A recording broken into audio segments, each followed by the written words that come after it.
আর রহমান, তারপর আর আসে না, তো রুকুতে চলে যাও, এক আয়াত দিয়ে হবে।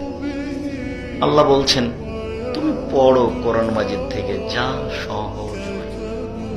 তা আমার সহজ হয়েছে আর রহমান, আর নাই, আমি রুকুতে চলে যাব। আপনাকে এত কঠিন করতে বললো কে?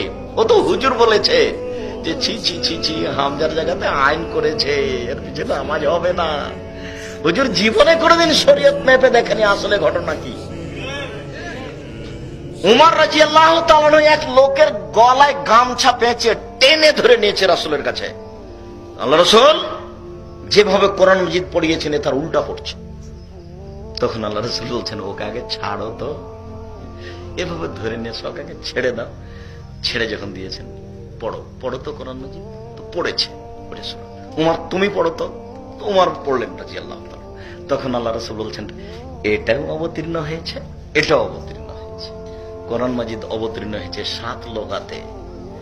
রংপুরের লোক বলছে অংপুর, রকে ওরা সরেও বলে অংপুর, আর আপনি বলছেন রংপুর, তো শব্দ তো একটাই। জি, পানি হানি। এই কোরআন যাদের উপরে নাযিল হয়েছে তারাও তো মানুষ না, তারা পশু। তো তারা তাদের ভাষাতে ধরে নিয়েছে কোরআনটা এরকম। তখন কেউ সদকে সিন ধরেছে, সিনকে সদ ধরেছে, ওভাবে পড়ছে। কোরআন মাজিদ 7 কেরাত অবতীর্ণ হয়েছে সহজতার জন্য। আর হাফেজ সাহেব না বুঝা বলেছেন ছি ছি ছি, করলো কি রে। যখন কোরআন মাজিদ পিছনে আছে তখন থেকে ওরই নামাজ হয়নি, খালি ওর টেনশনে চিন্তাই বলে যে সালামের পরে কি বলবে।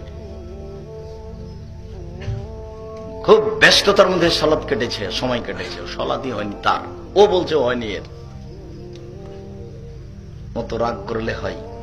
আপনি একটু ঠান্ডা হন, নিজে কোরআন হাদিস বুঝেন না, মানুষের পিছনে অত দড়িয়ে বেড়ান কেন? সম্মানিত দিনী ভাই বোন, বলছিলাম সূরা ইখলাস।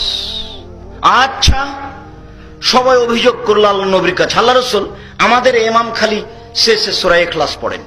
আল্লাহ রাসূল বলছেন সাআলুহ, তোমরা তাকে জিজ্ঞাসা করো তো কেন সূরা ইখলাস পড়েন। ফাসালু, সবাই তাকে জিজ্ঞাসা করলো আচ্ছা আপনি সূরা ইখলাস পড়েন কেন শেষে? তখন উনি উত্তর বলছেন ইন্নাহা সিফাতুর রহমান, সূরা ইখলাস হচ্ছে রহমানের গুণ। সূরা ইখলাসে কোনো বিধান নেই। সূরা ইখলাসে চুরি করলে হাত কাটা নেই। সূরা ইখলাসে সালাত কিভাবে আদায় করতে হবে এই কথা নেই। সূরা ইখলাসে কিভাবে যাকাত দিতে হবে এই কথা নেই। সূরা ইখলাসে কোনো বিধানই নেই। সূরা ইখলাস কুল, হে নবী আপনি বলুন, কুল হুয়াল্লাহু আহাদ, আল্লাহ একক, আল্লাহু সামাদ, আল্লাহ নিরপেক্ষ মুখাপেক্ষহীন, লাম ইয়ালিদ, তিনি কাউকে জন্ম দেননি, ওয়া লাম ইউলাদ, তিনি কারো থেকে জন্ম নেননি, ওয়া লাম ইয়াকুল লাহু কুফুয়ান আহাদ, তার সমকক্ষ পৃথিবীতে কেউ নেই। একমাত্র রহমানের গুণ দিয়ে এই সূরাটা ভর্তি আছে, যার জন্য এক সূরায় কোরআন মাজিদের 3 ভাগের 1 ভাগ,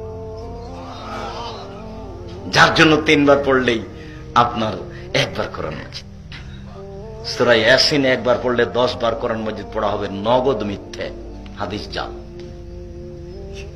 একটু পরে কথাটা আসছে কাছাকাছি, এর আগেই কথা শেষ করতে চেয়েছিলাম, কিভাবে একটু লম্বা হয়ে গেল।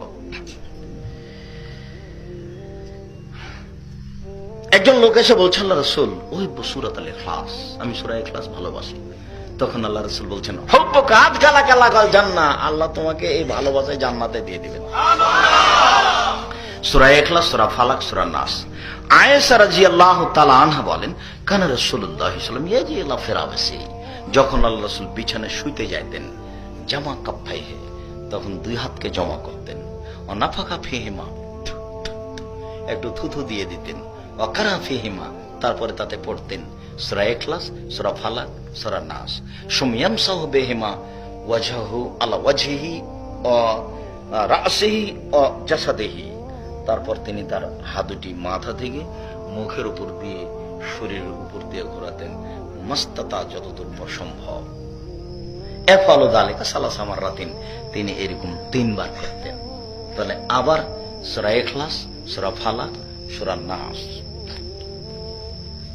শরীরের মাথা থেকে শুরু করে মুখের উপর দিয়ে শরীরের যতটুকু হাত যায়, যতটুকু সম্ভব।